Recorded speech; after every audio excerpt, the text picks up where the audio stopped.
I told you it was important and I knew you wouldn't do it. A lot of you called me a monster and have some really strong opinions on things that aren't your expertise. Speaking of things that aren't your expertise, those are competition weight pull harnesses. And if you thought it was a sex swing, maybe your life needs to be a little more fun.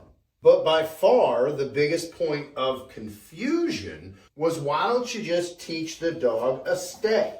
Why don't you just use a crate?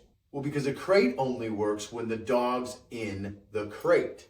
And a stay works because you impose consequences on the dog for staying or not.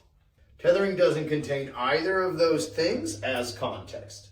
It does not exist inside the realm of punishment or reward. It is extincting the idea that the dog can have influence on the stimulus. So if we show the dog to ignore the stimulus when they're contained, when they're on command, and when they're on the tether, we give the dog multiple looks at the same picture. What picture? Calm. Because the tether is quite possibly the best way to teach your dog to ignore the world around them.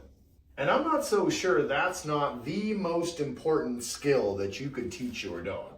If enjoying life with your dog seems as far off as me getting this aquascape able to hold some scrimpies, shoot me a DM or book a free Zoom call, because whether it's your first dog or your dog's last chance, I can help.